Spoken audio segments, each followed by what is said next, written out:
అందరికీ నమస్కారం. నేను మీ సులోచన సంపంగి. Welcome to my channel.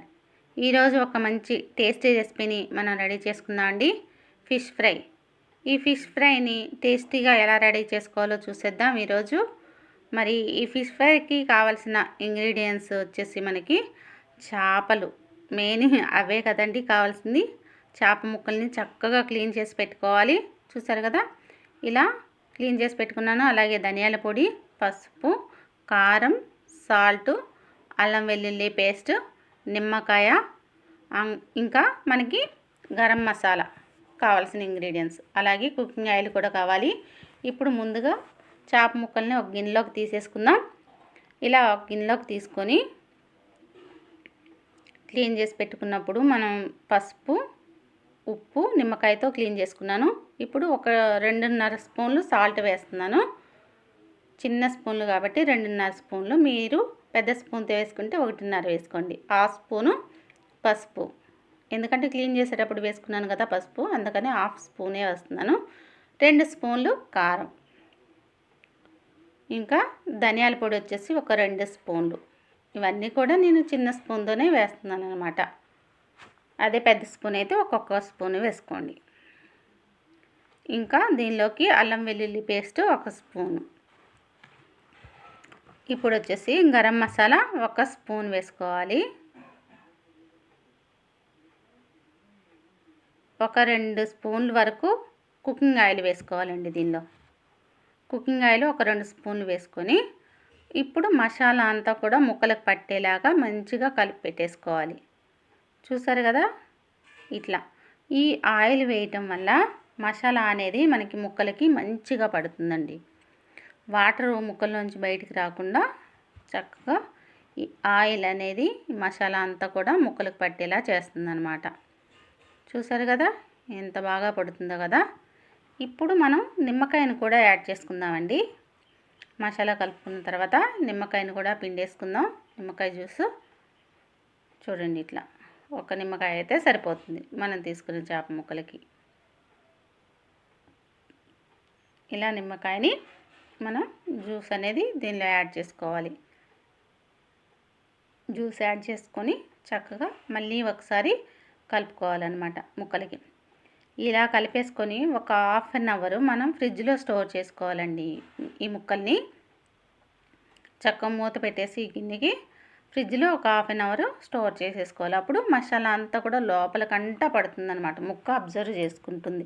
అప్పుడు చాలా టేస్టీగా ఉంటుంది మనకి ఫిష్ ఫ్రై. ఇలా పెట్టేసిన తర్వాత మూత పెట్టేసుకుందాం, ఫ్రిడ్జ్లో పెట్టేసుకుందాం. ఇది ఫ్రిడ్జ్లో పెట్టాక ఒక 1/2 అవర్ తర్వాత first of all stove on చేసుకొని ఒక బాణీ పెట్టుకొని కుకింగ్ ఆయిల్ వేసుకుందామండి. డీప్ ఫ్రైకి సరిపడినంత. మనం రైస్ బ్రాన్ ఆయిల్ వాడుతున్నాం, original light house rice bran oil. ఇది డీప్ ఫ్రైకి సరిపడినంత మూకుల్లో వేసుకోవాలి. ఇది వేడైన తర్వాత మనం ఫ్రిడ్జ్లోంచి బయటికి తీసి పెట్టుకుందాం కదండి. చేప ముక్కలను ఒకసారి చూద్దాం. మీకు ఇట్లా రెడీ అయ్యాయి అన్నమాట. ఒక 1/2 అవర్ తర్వాత మనకి చేప ముక్కలు ఇవి ఫ్రిడ్జ్లోంచి తీసాను. ఇలా ఈ ముక్కలను తీసుకొచ్చి వేడైన ఆయిల్లో వేసుకోవాలన్నమాట. ఒక్కొక్కటిగా వేడైన ఆయిల్లో మనం వేసేసుకుందాం. ఇట్లా ఒక్కొక్కటి మనం వేసుకోవాలి నిదానంగా. కొంచెం ఆయిల్ కదండి, ఆయిల్లో వేసేటప్పుడు జాగ్రత్తగా వేసుకోవాలి, చేతుల మీద పడకుండా, చేతులు కాలకుండా. ఇలా వేసేసుకుందాం. చక్కగా ఇది వేగేటప్పుడు మనం మీడియం ఫ్లేమ్లోనే ఉండాలి. స్టవ్ అనేది హైలో పెట్టకూడదు. హైలో పెడితే మాడిపోతాయండి. పైన వరకే త్వరగా వేగుతాయి, లోపల మాత్రం వేగవు. అందుకని హై ఫ్లేమ్లో పెట్టుకోకూడదు. మనం మీడియం ఫ్లేమ్లోనే పెట్టుకొని వేయించుకోవాలన్నమాట. మీడియంలో అయితేనే లోపల నుంచి ముక్క వేగుతుంది కాబట్టి చక్కగా మంచి టేస్టీగా ఉంటాయి ఈ చేప ముక్కలు. ఇలా చూసారు కదా, చక్కగా మీడియంలో వేగుతూ ఉన్నాయి మనకి. ఇవి వేసిన ఒక 5 మినిట్స్ వరకు కూడా మనం కదపకుండా ఉండాలి. ఈ ముక్కల్ని కదపకూడదు. 5 మినిట్స్ తర్వాత కదపాలి. ఇట్లా చూడండి, మనం టర్న్ చేసుకోవాలంటే ఒక 5 మినిట్స్ వెయిట్ చేయాలి.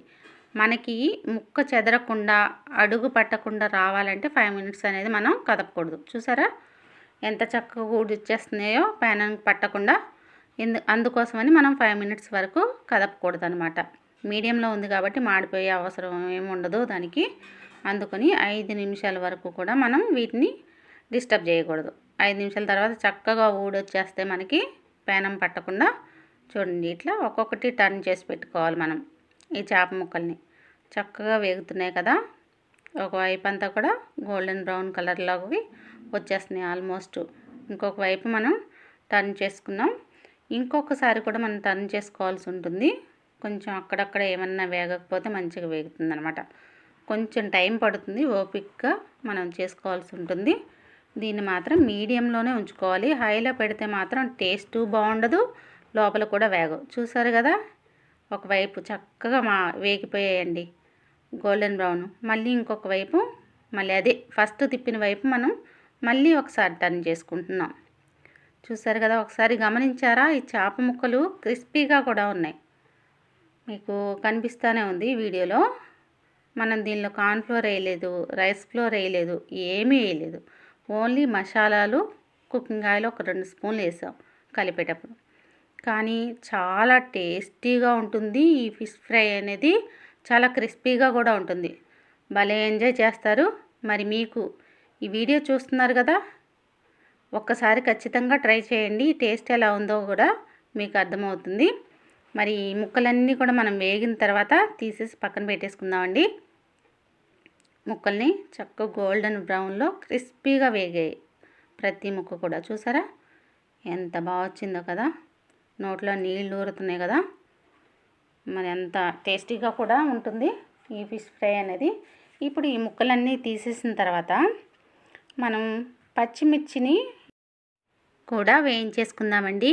ఎందుకంటే గార్నిషింగ్గా బాగుంటుంది పచ్చిమిర్చి, అలాగే తినడానికి కూడా బాగుంటుంది అనమాట. ఈ ఫిష్ ఫ్రైలోకి మనం ఒక 5-6 పచ్చిమిర్చిని పొడవుగా అంటే ఫుల్ పచ్చిమిర్చి తీసుకొని మధ్యలో ఘాటు పెట్టి ఇట్లా వేయించేసుకుందాం ఇదే నూనెలో. చూసారు కదా, 1 మినిట్లో వేగిపోతాయి అన్నమాట. ఇవి ఆల్రెడీ వేడిగానే ఉంది కదా మనకు ఆయిల్ అనేది. ఇలా పచ్చిమిర్చిని కూడా వేయించేసుకొని తీసేసుకుందామండి. చక్కగా వేగిపోయాయి ఇవి కూడా, వేగినట్టు అనమాట. చక్కగా మనం సమోసాల్లో అట్లా పెట్టుకుంటాం కదా పచ్చిమిర్చి, అట్లా ఇలా తీసేసుకుందాం. ఇప్పుడు మన ఫిష్ ఫ్రై రెడీ అండి. ఇంత టేస్టీ ఫిష్ ఫ్రై మీకు నచ్చింది కదా, ఖచ్చితంగా రెడీ చేసుకొని టేస్ట్ ఎలా ఉందో నాకు కమెంట్ రూపంలో తెలియజేయండి. మరి ఈ వీడియో నచ్చినట్లయితే లైక్ చేయండి, షేర్ చేయండి, సబ్స్క్రైబ్ చేయండి, మీ వాళ్ళతో చేయండి.